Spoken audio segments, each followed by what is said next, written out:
हमारे देश में भारतीय महिलाएं हर दौर में अपनी खास पहचान और कीर्तिमान की वजह से जानी जाती रही हैं।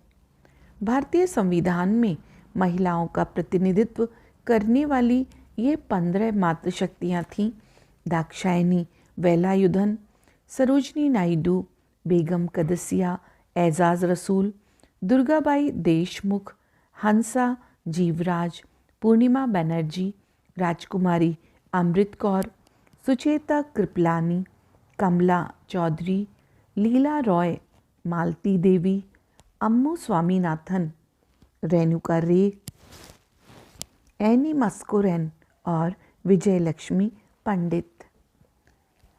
पार्ट 1 में हम संविधान निर्मात्री सभा की महिला आधार स्तंभ सरोजनी नायडू, दुर्गाबाई देशमुख, बेगम कदसिया, एजाज रसूल और दाक्षायणी देशमुख के व्यक्तित्व को जानकर उन्हें नमन करेंगे।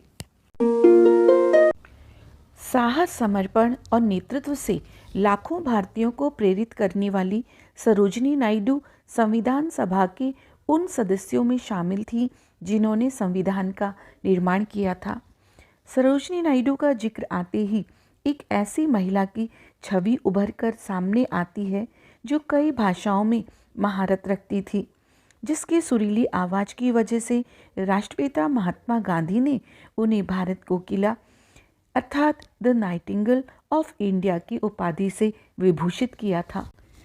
13 जनवरी 1879 को हैदराबाद में जन्मी सरोजनी नायडू की माताजी कवयित्री एवं पिता प्रसिद्ध वैज्ञानिक और शिक्षा शास्त्री थे।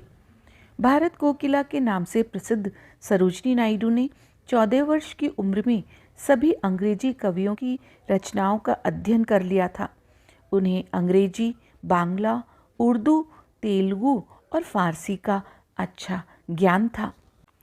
सरोजनी नायडू ने भारतीय समाज में फैली कुरीतियों के लिए भारतीय महिलाओं को जागृत किया। जलियांवाला बाग हत्याकांड से क्षुब्ध होकर उन्होंने 1908 में मिला कैसरे हिंद सम्मान लौटा दिया था। वे गोपाल कृष्ण गोखले को अपना राजनीतिक पिता मानती थीं। गांधी जी के साथ अनेक सत्याग्रहों में उन्होंने भाग लिया और भारत छोड़ो आंदोलन में वे जेल गईं। सरोजनी नायडू ने संकटों से न घबराते हुए एक वीरांगना की तरह गांव-गांव घूमकर देश प्रेम की अलख जगाई और देशवासियों को उनके कर्तव्य की याद दिलाई। वे देश की ऐसी महिलाओं में से एक हैं जिन्होंने भारत को आज़ादी दिलाने के लिए कड़ा संघर्ष किया। हर साल 13 फरवरी को सरोजनी नायडू के जन्म दिवस को राष्ट्रीय महिला दिवस के रूप में मनाया जाता है। भारत की संविधान सभा में एकमात्र मुस्लिम महिला थी बेगम कदसिया एजाज रसूल। उन्होंने 1946 से 1950 तक भारतीय संविधान सभा में सदस्य के रूप में काम किया। 2 अप्रैल 1909 को जन्मी बेगम कदसिया का विवाह 1929 में नवाब एजाज रसूल से हुआ था, जो उत्तर प्रदेश के हरदोई जिले के संडीला के तालुकदार यानी जमींदार थे। संडीला में कदसिया को उनके पति के नाम बेगम एजाज रसूल के नाम से संबोधित किया जाने लगा और यह वह नाम है जिसके द्वारा वह सभी सार्वजनिक रिकॉर्ड में जानी जाती हैं। अपनी पारिवारिक पृष्ठभूमि के बावजूद उन्होंने जमींदारी उन्मूलन के मजबूत समर्थन के लिए कार्य किया। 1950 में जब भारत में मुस्लिम लीग भंग हो गई तो बेगम एजाज रसूल कांग्रेस में शामिल हो गईं। 1952 से 1956 तक राज्यसभा सदस्य के रूप में तथा 1969 से 1989 तक उत्तर प्रदेश विधानसभा सदस्य के रूप में उन्होंने कार्य किया। 1969 से 1971 के बीच वे समाज कल्याण और अल्पसंख्यक मंत्री रहीं। साल 2000 में उनके सामाजिक कार्यों के लिए उनके महत्वपूर्ण योगदान को देखते हुए भारत सरकार द्वारा उन्हें पद्म भूषण से सम्मानित किया गया। लगभग 20 वर्षों तक बेगम कदसिया एजाज रसूल भारतीय महिला हॉकी महासंघ के अध्यक्ष के रूप में कार्य करती रहीं तथा एशियाई महिला हॉकी महासंघ की अध्यक्ष भी रहीं। भारतीय महिला हॉकी कप का नाम उन्हीं के नाम पर रखा गया है। बेगम कदसिया एजाज रसूल ने Purdah to parliament a Muslim women in Indian politics के नाम से अपनी आत्मकथा लिखी थी। साहस और महिला सशक्तिकरण का बेजोड़ संयोग दुर्गाबाई देशमुख भारत की स्वतंत्रता सेनानी तथा सामाजिक कार्यकर्ता एवं स्वतंत्र भारत के पहले वित्त मंत्री चिंतामन राव देशमुख की पत्नी थी। वह ब्रिटिश राज से आज़ादी के लिए भारत के संघर्ष में महात्मा गांधी की अनुयायी थी।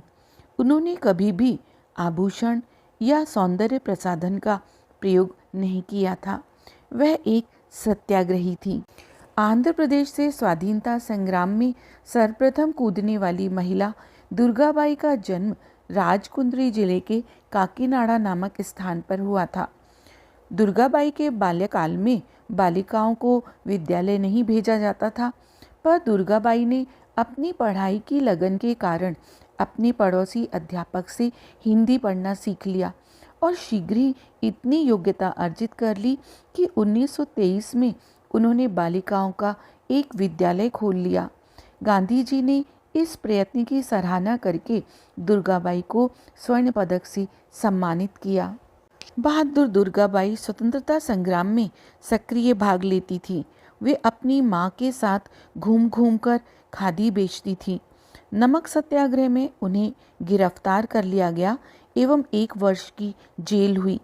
सजा काटकर बाहर आते ही फिर से आंदोलन में भाग लेने के कारण दुर्गाबाई देशमुख को 3 वर्ष के लिए जेल में डाल दिया गया। जेल से बाहर आने पर दुर्गाबाई देशमुख ने मद्रास विश्वविद्यालय से कानून की डिग्री ली। कत्ल के मुकदमे में बहस करने वाली वे पहली महिला वकील थी। दुर्गाबाई देशमुख सच्चे अर्थों में नारी मुक्तिवादी दूरदर्शी नारी थी। उनको भारत में महिलाओं की शिक्षा हेतु बनी पहली राष्ट्रीय महिला शिक्षा समिति की अध्यक्ष नियुक्त किया गया था।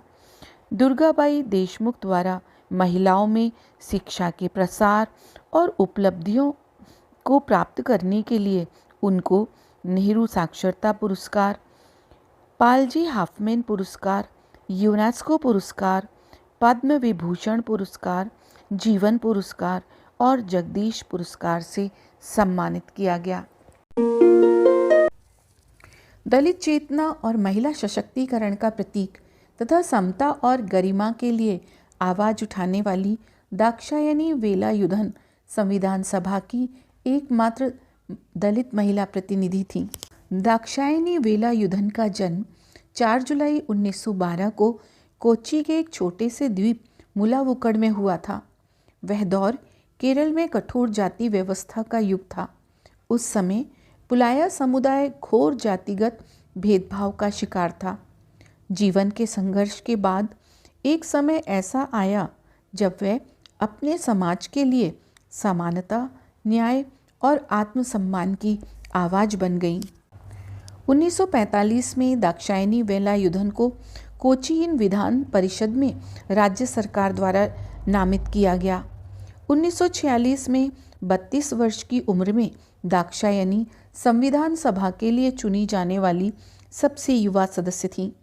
1946 से 52 तक उन्होंने संविधान सभा और एक सांसद के रूप में कार्य किया।